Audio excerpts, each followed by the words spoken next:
Hi friends, welcome to Indhu's kitchen. இன்றைக்கி நம்மளோட கிச்சனில் ரொம்ப சிம்பிளான ரொம்பவே டேஸ்டான மீன் குழம்பு எப்படி செய்கிறதுன்னு பார்க்கலாம். எந்த மீனாக இருந்தாலும் இந்த மெத்தடில் குழம்பு வச்சு பாருங்கள், டேஸ்ட் ரொம்ப நல்லாயிருக்கும். இன்றைக்கி குழம்பு செய்கிறதுக்காக நான் இன்றைக்கி 3/4 கிலோ அளவு சங்கரா மீன் வாங்கி க்ளீன் பண்ணி எடுத்து வச்சுருக்கேன். இப்போ இது கூட ஒரு 1/4 டீஸ்பூன் அளவு மஞ்சள் தூள், அதே 1/4 டீஸ்பூன் அளவு தனி மிளகாய் தூள், ஒரு 2 பிஞ்ச் அளவு மட்டும் உப்பு சேர்த்து இந்த மீன் எல்லாத்துலேயுமே படுறது மாதிரி நல்லா பிரட்டி விட்டுக்கோங்க.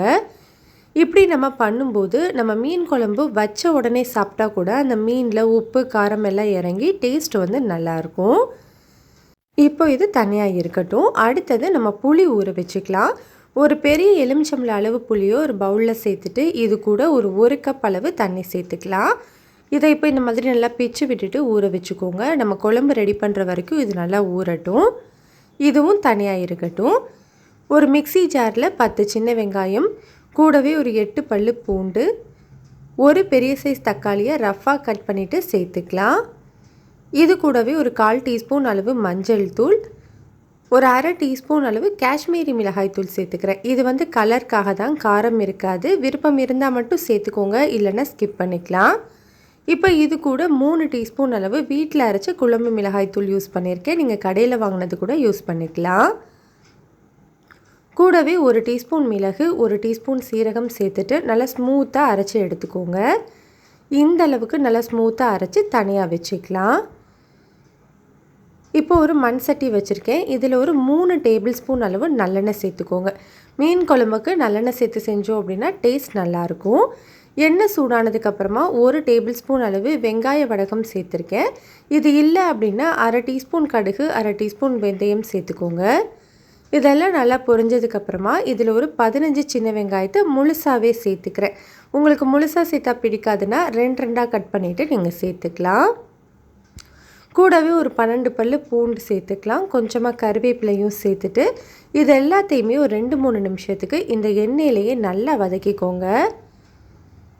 இப்போ இதெல்லாம் நல்லா வதங்கினதுக்கப்புறமா ஒரு பெரிய சைஸ் தக்காளியை சின்னதாக கட் பண்ணிவிட்டு சேர்த்துக்கலாம்.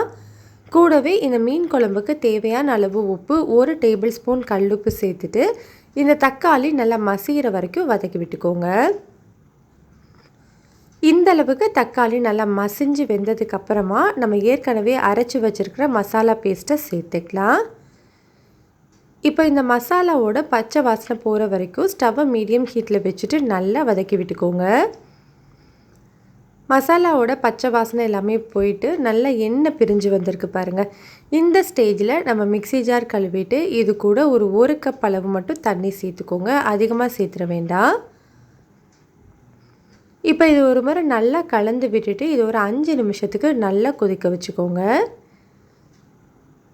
இந்த மாதிரி நல்லா கொதிக்க ஆரம்பித்த உடனே நம்ம ஏற்கனவே ஊற வச்சுருந்தோம் இல்லையா புளி, அதை கரைச்சிட்டு அந்த புளி தண்ணியை மட்டும் சேர்த்துக்கலாம். இப்போ இதை ஒரு முறை நல்லா கலந்துட்டு திரும்பவும் ஒரு 5 நிமிஷத்துக்கு கொதிக்க வச்சுக்கலாம். இப்போ நம்ம குழம்பு வந்து நல்லா கொதித்து வந்திருக்கு பாருங்கள். கொஞ்சம் திக்காகவும் இருக்குது. குழம்பு வந்து மீன் சேர்க்குறதுக்கு முன்னாடி கொஞ்சம் திக்காக இருந்தால் தான் மீன் சேர்த்ததுக்கப்புறம் கரெக்டான கன்சிஸ்டன்சியில் வரும். ஏன்னா நம்மளுக்கு மீன்லேருந்து தண்ணி இறங்கும் இல்லையா. இந்த டைமில் நம்ம மீன் எல்லாத்தையுமே உள்ளே ஒன்றா சேர்த்துட்டு அப்படியே ஒரு மூடி போட்டுட்டு ஸ்டவ்வை லோ ஹீட்டில் வச்சுட்டு ஒரு 5 நிமிஷத்துக்கு மட்டும் வேக வச்சுக்கலாம். மட்டன் சிக்கன் மாதிரி வேகிறதுக்கு ரொம்ப நேரம் டைம் எடுக்காது. மீன் சட்டுன்னு வெந்து வந்துடும். 5 நிமிஷத்துக்கு அப்புறமா ஓப்பன் பண்ணி பார்க்கலாம். பாருங்கள், நம்மளுக்கு மீன் எல்லாம் நல்லா வெந்து வந்துருச்சு. இந்த டைமில் நம்ம ஸ்டவ் ஆஃப் பண்ணிக்கலாம். ஒரு மீன் எடுத்து பார்த்திங்கனாலே தெரியும், அது சூப்பராக வெந்து வந்திருக்கு பாருங்கள். அவ்வளோதான், நம்மளுக்கு டேஸ்டான மீன் குழம்பு ரெடி ஆகிடுச்சு. எந்த மீனாக இருந்தாலும் இந்த மெத்தடில் குழம்பு வச்சு பாருங்கள், டேஸ்ட் அருமையாக இருக்கும். ரெசிபி பிடிச்சிருந்தால் லைக் பண்ணி ஷேர் பண்ணி சப்ஸ்கிரைப் பண்ணிக்கோங்க.